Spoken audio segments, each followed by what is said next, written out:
রাধে রাধে বন্ধুরা। আজ তোমাদের সাথে একটা রেসিপি শেয়ার করতে চলেছি। সেটা তোমরা দেখেই বুঝতে পারছো, এটাকে বলা হয় শোলা কচু বা কচুর শাক অনেকেই বলে থাকে। তো যাই হোক, এই কচুর শাক রান্নায় আজকে তোমাদের সাথে দেখাবো। এই বর্ষার মরশুমে কিন্তু অনেকেই কচুর শাক রান্না করে থাকি আমরা। ইলিশ মাছের মাথা দিয়ে বলো, চিংড়ি মাছ দিয়ে বলো, বা শুধু ছোলা নারকেল দিয়ে বলো, সব কিছুতেই কিন্তু দুর্দান্ত লাগে এই কচুর শাক। তো কচুর শাক খেতে আমি ভীষণভাবে ভালোবাসি। তো প্রতি বছর এই মরশুমে কচুর শাক আমি বানিয়ে থাকি। তো সেই রেসিপিটা আজকে তোমাদের সাথে শেয়ার করি, চলো। তো আজকের আমি ইলিশ মাছের মাথা দিয়ে কচুর শাক রান্না করব। তো তার জন্য কচুর শাকটাকে আমি দেখো নুন হলুদ দিয়ে গরম জলের মধ্যে ফুটতে দিয়েছিলাম, মানে সেদ্ধ হতে দিয়েছিলাম। প্রায় 25 মিনিট মতো সেদ্ধ হওয়ার পরে দেখো কচুর শাকগুলো গলে এসছে। এখন আমি ওর মধ্যে হাফ ফালি লেবুর রস দিয়ে দিচ্ছি।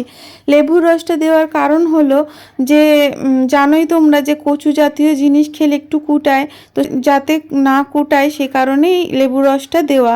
তো আমি এভাবেই করে থাকি, লেবুর রসটা দিলে পরে কিন্তু কচুর শাকটা আর কুটায় না। তো দেখো আমি একটা ছাঁকনিতে কচুর শাকটা ঢেলে ছেঁকে নিচ্ছি এবং তার মধ্যে দিয়ে যে জলটা রয়েছে সেই জলটা যতটা পারছি এরকমভাবে খুন্তির সাহায্যে চেপে চেপে রসটা বার করে দিচ্ছি আর কি। তো এইভাবে কচুর শাকটাকে ভালোভাবে আমি ঘেঁটে নিয়েছি। আর তারপরে দেখে এদিকে আমি ইলিশ মাছের মাথাগুলো ভাজা বসিয়ে দিয়েছিলাম, ভাজা হয়েও গেছে। তো এগুলো তুলে নেব। তো এইবার ইলিশ মাছের মাথাগুলি তুলে নিয়ে যে তেল ছিল তার মধ্যে আরও একটু সর্ষের তেল দিয়ে তার মধ্যে শুকনো লঙ্কা, কালো জিরে ফোড়নে আমি দিয়ে দিয়েছি। তো ফোড়ন দেওয়ার পরে একটা কাঁচা লঙ্কাও দিলাম। কাঁচা লঙ্কাটা দিলে কালো জিরের সাথে খুব সুন্দর একটা গন্ধ বেরোয়।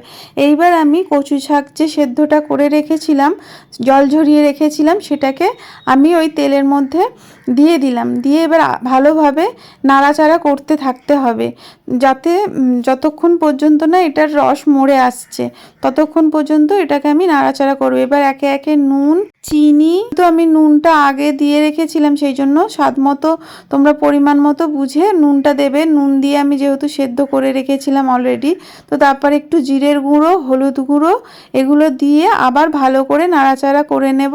এরপরে দেখো আমার খানিকটা নাড়াচাড়া করে শুকনো হয়ে আসার পর মাছের মাথাগুলো, মানে ইলিশ মাছের মাথাগুলো আমি দিয়ে দিলাম। দিয়ে এইভাবে খুন্তির সাহায্যে একটু ভেঙে ভেঙে নেব, যাতে ইলিশ মাছের মাথার যে গন্ধটা পুরো কচুর শাকের সাথে একদম মিলেমিশে যায়।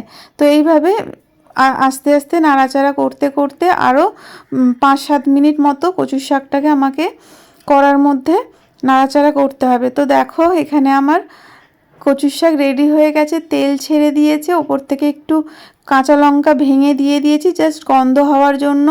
কাঁচা লঙ্কার গন্ধটা কচুর শাকের সাথে কিন্তু দুর্দান্ত লাগে, আর ইলিশ মাছের মাথা যেহেতু রয়েছে আরোই ভালো লাগে।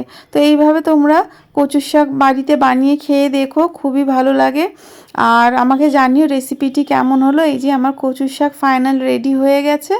তো এই ভিডিওটি ভালো লেগে থাকলে একটি লাইক, কমেন্ট, শেয়ার ও ফলো করতে ভুলবে না।